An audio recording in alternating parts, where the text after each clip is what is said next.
Na usiongee. Sawa? Judges chapter 11. Now Jephthah the Gileadite was a mighty man of valor. He was the son of a prostitute. Gilead became the father of Jephthah. Gilead's wife bore him sons. When his wife's sons grew up, they drove Jephthah out and said to him, "You will not inherit in our father's house, for you are the son of another woman." Then Jephthah fled from his brothers and lived in the land of Tob. Outlaws joined up with Jephthah, and they went out with him. After a while, the children of Ammon made war against Israel. When the children of Ammon made war against Israel, the elders of Gilead went to get Jephthah out of the land of Tob. They said to Jephthah, "Come and be our chief, that we might fight with the children of Ammon." Jephthah says to the elders of Gilead, "Didn't you hate me and drive me out of my father's house? Why have you come to me now when you are in distress?" The elders of Gilead said to Jephthah, "Therefore we have turned again to you now, that you may go with us and fight with the children of Ammon. You will be our head over all the inhabitants of Gilead." Jephthah said to the elders of Gilead, "If you bring me home again to fight with the children of Ammon, and Yahweh delivers them before me, will I be your head?" The elders of Gilead said to Jephthah, "Yahweh will be witness between us. Surely we will do what you say." Then Jephthah went with the elders of Gilead, and the people made him head and chief over them. Jephthah spoke all his words before Yahweh in Mizpah. Jephthah sent messengers to the king of the children of Ammon, saying, "What do you have to do with me, that you have come to me to fight against my land?" The king of the children of Ammon answered the messengers of Jephthah, "Because Israel took away my land when he came up out of Egypt from the Arnon, even to the Jabbok and to the Jordan. Now therefore restore that territory again peaceably."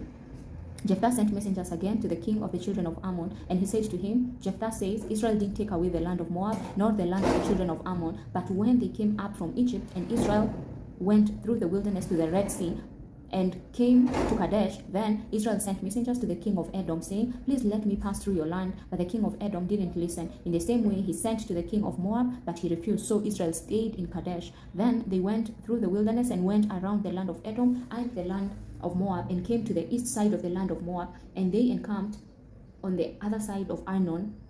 But they didn't come within the border of Moab, for the Arnon was the border of Moab. Israel sent messengers to Sihon, king of the Amorites, the king of Heshbon, and Israel said to him, "Please let us pass through your land to my place." But Sihon didn't trust Israel to pass through his border. But Sihon gathered all his people together and encamped in Jahaz and fought against Israel. Yahweh, the God of Israel, delivered Sihon and all his people into the hand of Israel, and they struck them. So Israel possessed all the land of the Amorites, the inhabitants of that country. They possessed all the border of the Amorites, from the Arnon even to the Jabbok, and from the wilderness even to the Jordan. So now Yahweh, the God of Israel, has dispossessed the Amorites from before his people Israel. And should you possess them? Would you possess that which Chemosh, your God, gives you to possess? So whoever Yahweh our God has dispossessed from before us, them will we possess. Now are you anything better than Balak, the son of Zippor, king of Moab? Did he ever strive against Israel, or did he ever fight against them? Israel lived in Heshbon and its towns, and in Aroah and its towns, and in all the cities that are along the side of the Arnon, for 300 years. Why didn't you recover them within that time? Therefore, I have not sinned against you, but you do me wrong to war against me. May Yahweh the judge be judged today between the children of Israel and the children of Ammon. However, the king of the children of Ammon didn't listen to the words of Jephthah, which he sent him. Then Yahweh's spirit came on Jephthah, and he passed over Gilead and Manasseh, and passed over Mizpah and Gilead, and from Mizpah of Gilead he passed over to the children of Ammon. Jephthah vowed a vow to Yahweh and said, "If you will indeed deliver the children of Ammon into my hand, then it shall be that whatever comes out of the doors of my house to meet me, then I return in peace from the children of Ammon. It shall be Yahweh's, and I will offer it up for a burnt offering." So Jephthah passed over to the children of Ammon to fight against them, and Yahweh delivered them into his hand. He struck them from Aroah until you come to Minith, even 20 cities, and to the Abel Keramim, with a very great slaughter. So the children of Ammon were subdued before the children of Israel. Jephthah came to Mizpah to his house, and behold, his daughter came out to meet him with tambourines and with dances. She was his only child. Besides her, he had neither son nor daughter.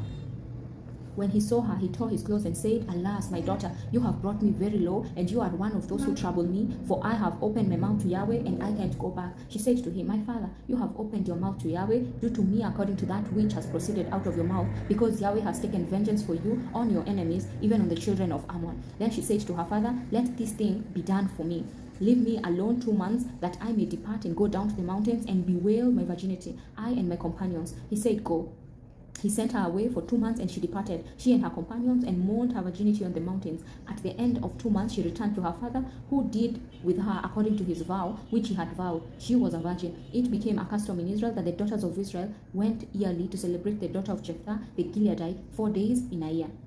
Amen.